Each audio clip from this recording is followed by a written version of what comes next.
Paz do Senhor, irmãos. Mais uma vez estamos aqui para mais uma videoaula do nosso módulo Epístolas. É a lição número 3, onde nós estaremos falando das cartas de 1ª e 2ª Tessalonicenses, 1ª e 2ª Timóteo e a carta a Tito. Bom, 1ª e 2ª Tessalonicenses, como nós falamos lá na primeira aula, são cartas do grupo que nós classificamos como escatológicas. Então, o assunto dessas cartas é basicamente falando acerca das coisas dos últimos dias. Nela você vai encontrar temas como, por exemplo, o dia da ira do Senhor, ressurreição dos mortos, Jesus vindo buscar sua igreja, ascensão do anticristo e outros. Esses são alguns temas que são tratados nas cartas de Tessalonicenses. Em 1ª e 2ª Timóteo e a carta a Tito, nós temos temas parecidos, onde as 3 cartas tratam dos assuntos pastorais. Então são conhecidas como as cartas pastorais de Paulo. Nelas nós vamos ter a formação de um conjunto de orientações, tanto aos ministros como aos obreiros da igreja, e também dando instruções acerca da doutrina, ordem e disciplina da igreja. Então, começando com 1ª e 2ª Tessalonicenses, nós vamos continuar no mesmo ritmo, onde nós vamos estar tratando primeiramente da cidade, conhecer a cidade. A cidade que hoje é Salônica tem a abreviação do nome que nós conhecemos no Novo Testamento, que é Tessalônica. Esse nome é derivado do nome da meia-irmã de Alexandre, que era esposa de Cassandro. Era uma pequena vila, chamada Terma, que significa quente, e que estava localizada a uma distância muito pequena do Golfo de Termácio, e ela fazia parte dali daquela região ali perto do Egeu. E Cassandro edificou a cidade no Golfo, próximo à Terma, e denominou de Tessalônica, em honra à sua esposa, que era meia-irmã de Alexandre. Já sobre o domínio dos romanos, ela foi feita a capital da província romana da Macedônia em torno de 146 a.C. Ela era também a maior cidade da província, com uma população em torno de 200 mil habitantes, isso no 1º século. E era uma rota importante comercial, uma cidade comercialmente muito importante. Militarmente também era muito forte e tinha uma importância política considerável. Ela estava localizada no caminho da importante estrada romana chamada Via Nátia. Nós vamos ter até referência dessa via nas escrituras, que ia da cidade de Ráquio, no oeste, até Neópolis, no leste da Macedônia. E Augusto tornou-a uma cidade livre em torno de 42 a.C. O que era uma cidade livre? Ela ser considerada uma cidade livre dava a ela alguns privilégios, mas uma condição que ela não poderia perder era a de paz, porque se tivessem rebeliões ali, ela poderia perder essa condição de cidade livre e poderia sofrer sanções severas. E como ela estava nessa importante rota comercial, por ter acessibilidade fácil ao mar Egeu, através do seu porto, muitas pessoas se mudaram para Tessalônica. Muitas pessoas das regiões próximas se mudaram para Tessalônica. Era como, por exemplo, a migração das pessoas do Nordeste para o Sudeste durante a época do início do século passado, quando as cidades de Rio de Janeiro e São Paulo começaram a crescer, onde pessoas do Nordeste, Norte e Nordeste começaram em busca de um sonho de vida melhor, saíram de suas cidades para poder tentar a vida no Rio de Janeiro e São Paulo. A mesma coisa aconteceu em Tessalônica. Todas as cidades em volta em que não se tinha muitos recursos, Tessalônica era um porto seguro, né? Era um sonho tessalonicense, né? Como a gente tem aí na brincadeira dos americanos, na frase dos americanos, o sonho americano. Bom, Tessalônica era o sonho tessalonicense, né? De tudo poderia mudar. E outra coisa também que estava fazendo a cidade crescer é que existia um grande número de judeus que estavam chegando na cidade. E com eles foi trazido um alto padrão moral, né? Porque o judeu, apesar de todos os problemas que ele teve durante a história, ele tinha sim a lei em cima dele, a lei de Deus em cima dele, então esse padrão moral era trazido com ele.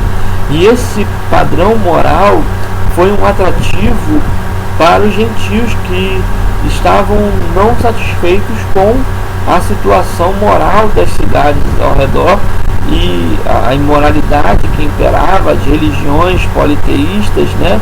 Então o judaísmo acabou atraindo muitas pessoas por causa do monoteísmo e do padrão moral que eles traziam consigo. Paulo, Silas e Timóteo entraram na cidade durante o período da segunda viagem missionária de Paulo. Eles foram solicitados a deixar a cidade de Filipos, você pode acompanhar isso lá em Atos capítulo 16, 39, e partiram pela Via Enátia e passaram através de Anfípolis e Apolônia antes de chegar à cidade de Tessalônica. Capítulo 1, do capítulo 17, do verso 1, você vai ver esse trajeto, vai ver esse relato feito por Lucas. As duas cidades são quase que equidistantes, e entre Filipos e Tessalônica, né, fica em torno de 160 quilômetros de separação entre uma e outra, e ofereciam lugares de descanso ao longo do caminho, ou seja, você tinha uma estrada extremamente em condições de fazer uma viagem tranquila e até mesmo relativamente confortável, porque você tinha vários locais de descanso pelo caminho. Não existe nenhum relato acerca de ministério realizado por Paulo nessas cidades. Não significa que ele não as tenha feito. E após chegar na cidade de Tessalônica, foi dado a Paulo a oportunidade de falar dentro da sinagoga local. E ele fez isso durante 3 sábados seguidos. Você vai ver essa referência em Atos 17, verso 2. E provavelmente significa 3 semanas de fato, né? A maioria dos teólogos concorda que esses 3 sábados citados em Atos 17, 2 não são sábados alternados, mas sábados seguidos. E muitos teólogos sugerem que Paulo só teria ficado 3 semanas em Tessalônica. Porém, a passagem de Atos 17, versos 5 e 6, dá margem à interpretação de que Paulo poderia ter ficado mais tempo na cidade. Por quê? Porque é essa passagem que fala acerca da estada de Paulo na casa de Jason, onde ele pregou o Evangelho. Então, a sugestão é que entre Atos 17, 2 e 17, 5, 6 tenha um espaço de tempo. Então a gente não sabe de fato quanto tempo Paulo passou em Tessalônica. Existem divergências com relação a isso, mas eu acredito que o mais lógico é que ele tenha passado um tempo maior na cidade, porque a igreja de Tessalônica ela prosperou ali. Bom, o local de onde ele escreveu e a data, né, nós temos como sugestão o tempo de 54 a.C., né, e ela teria sido escrita da cidade de Corintos.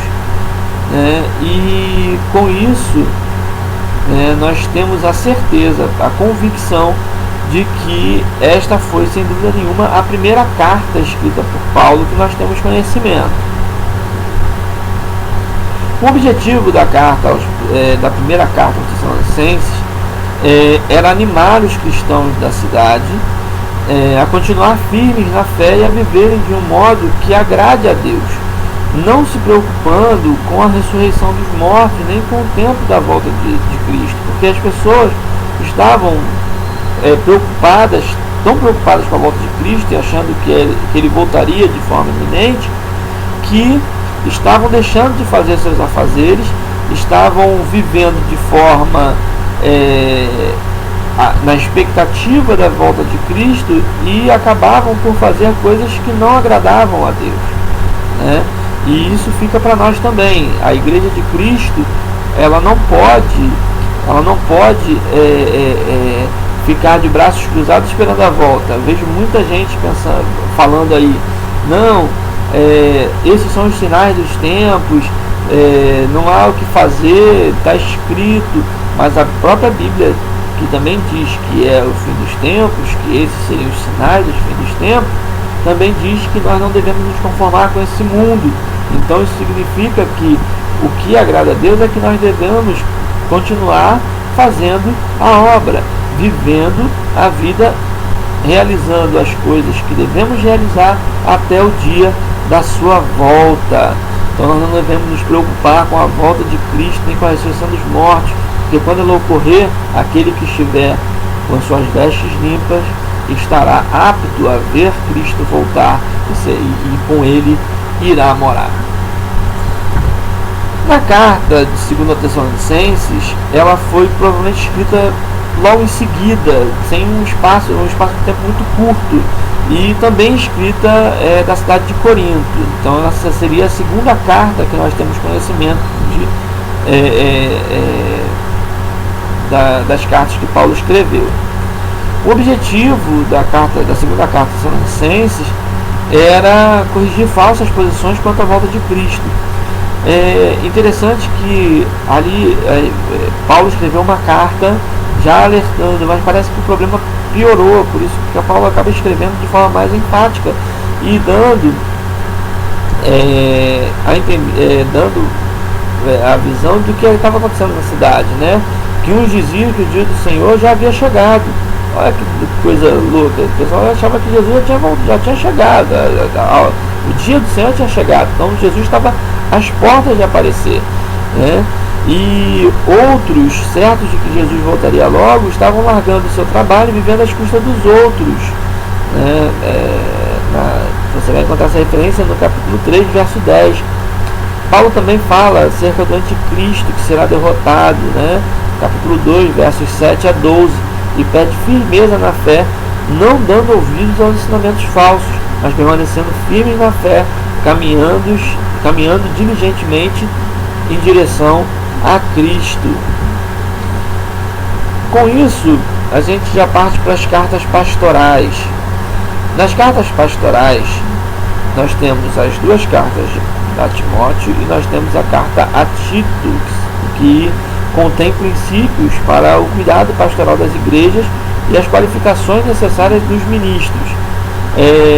Nessas três cartas é onde nós vamos ver os pré-requisitos necessários tanto para presbíteros ou bispos, né, algumas traduções chamam de bispos, e diáconos, por exemplo. Existem algumas problemáticas com relação às cartas pastorais, e essas problemáticas se referem à autoria de Paulo. E as argumentações são as seguintes, que primeiro, as viagens descritas nas cartas pastorais não se encaixam com as narrativas de Atos. Atos termina no capítulo 28, falando acerca do período de 2 anos que Paulo ficou preso em Roma, dentro de sua casa, onde ele pregava o evangelho de forma que ninguém ia contra ele, não o impediam de pregar o evangelho. Mas depois não fala mais nada.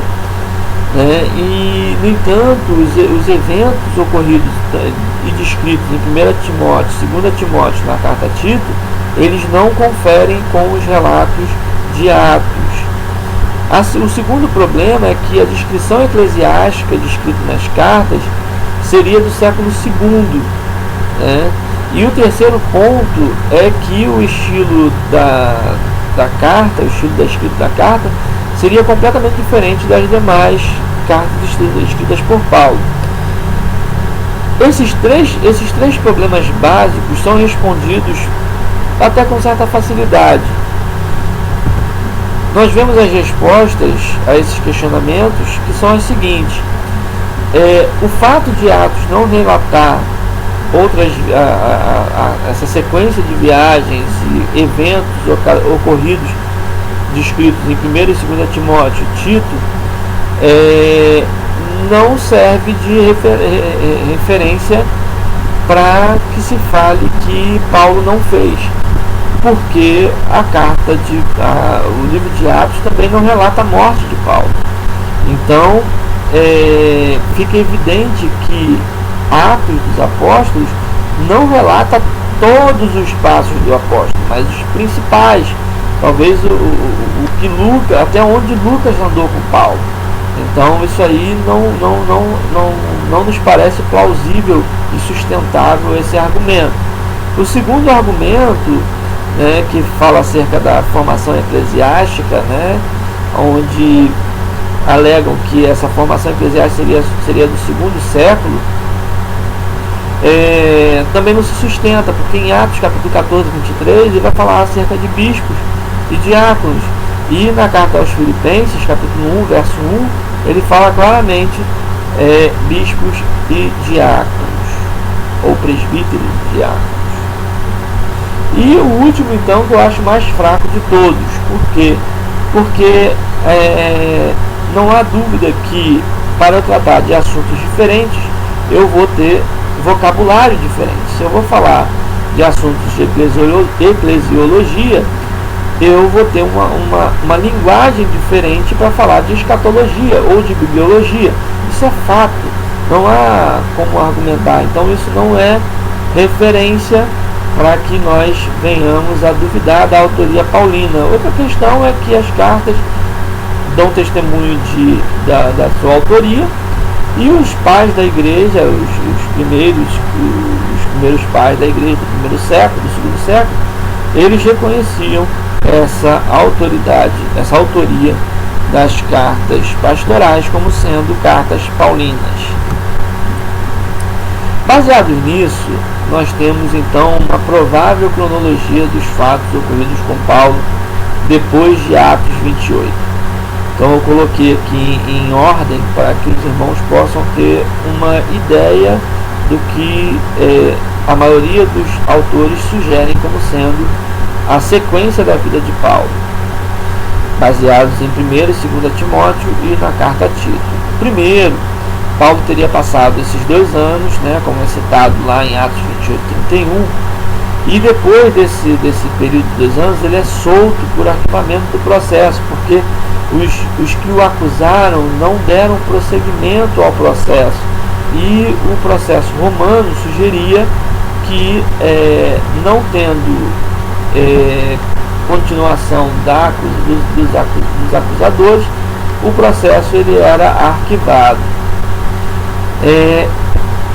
Depois disso, ele estando livre, Paulo vai até Éfeso com Timóteo, que fica sob ordens de Paulo para supervisionar as igrejas da Ásia, indo ele então para a Macedônia.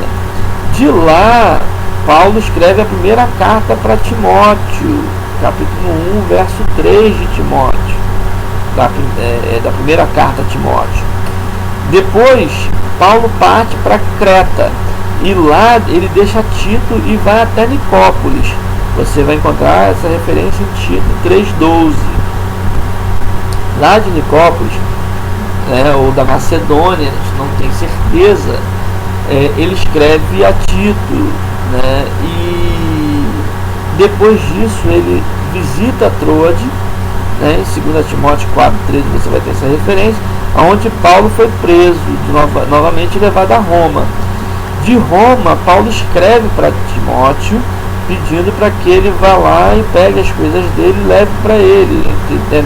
Dentre as coisas que Paulo pede, ele pede que pegue os livros e os pergaminhos. Provavelmente a gente não sabe que livros eram esses, e os pergaminhos provavelmente ou eram para ele escrever ou eram pergaminhos da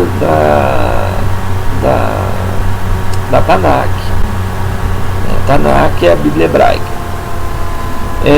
Então Paulo finalmente é morto, martirizado por amor do Evangelho, e como disse em 2 Timóteo 4,7, que ele combateu o bom combate, acabou a carreira, combateu o bom combate, mas guardou a fé, e declara a sua certeza do que Deus reservava para ele. Você vai ver isso em 2 Timóteo capítulo 4, verso 8. E quem era Timóteo? Timóteo era filho de um pai grego, né, de mãe judia. O nome de seu pai não é revelado na palavra, a gente não tem essa informação, mas a mãe dele era Eunice, né, capítulo 16, versos 1 e 2 de Atos dos Apóstolos, e ele acompanhou Paulo em sua segunda viagem missionária, Atos 16, verso 3, e foi pastor da igreja em Éfeso. O objetivo de 1 Timóteo era orientar o pastor Timóteo a evitar doutrinas falsas sobre alimentos e casamento, porque o judaísmo dentro da igreja sempre foi um risco, e hoje na igreja nós vemos muitas igrejas judaizando o cristianismo, mas fica para uma outra, a gente vai tratar disso quando a gente estiver tratando de heresiologia, né? E há também orientações para os líderes da igreja no trabalho que eles vão realizar na igreja e na sua vida né, como cristãos em geral. O objetivo já da segunda carta era tratar dos deveres de Timóteo como pastor. É uma carta bem mais pessoal, e ele sente que sua vida está chegando ao fim, né, e por isso ele começa a dar uma série de conselhos a Timóteo, né, e de modo que ele cumpra o seu ministério, né, imitando a sua fé, amor e a sua perseverança.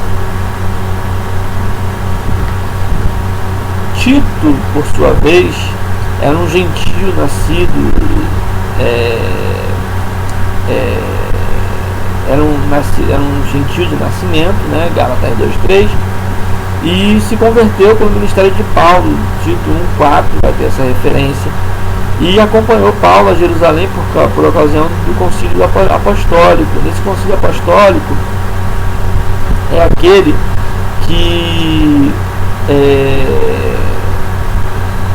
os irmãos, os discípulos discutiram acerca da necessidade da circuncisão pelos gentios após aceitarem Cristo, né?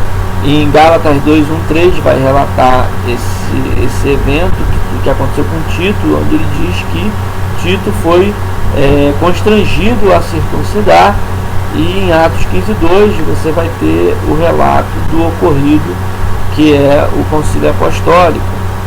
Ele serviu de emissário, né, para Paulo, para a igreja de Corinto, durante a terceira viagem missionária, né?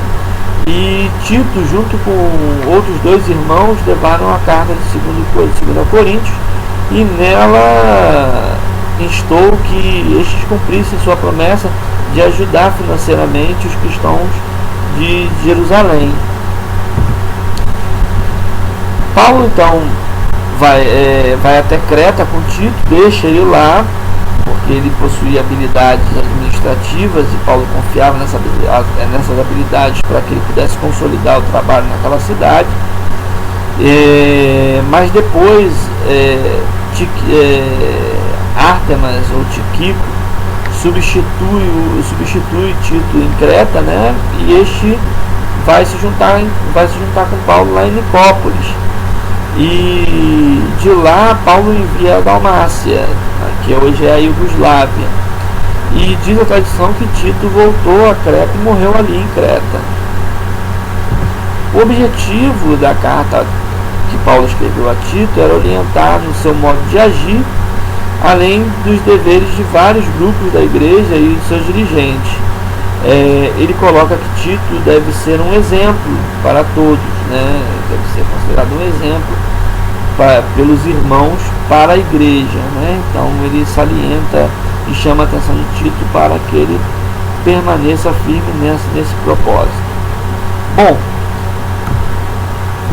com isso nós concluímos mais uma videoaula. As videoaulas de epístolas são bem curtas, mas o seu módulo ele trata bem mais aprofundado, e leia os módulos, leia o módulo, leia os esboços que o módulo traz, e com essa videoaula eu acredito que você, junto com os módulos, você terá condições de fazer uma excelente prova. Agradeço sua atenção, agradeço mais uma vez a todos aqueles que estão fazendo o curso e dão atenção a essa videoaula, e desejo que, se for de manhã, que você tenha uma excelente manhã, se for de tarde, uma excelente tarde, se for de noite, uma excelente noite. Que Deus te abençoe e te guarde em nome de Jesus.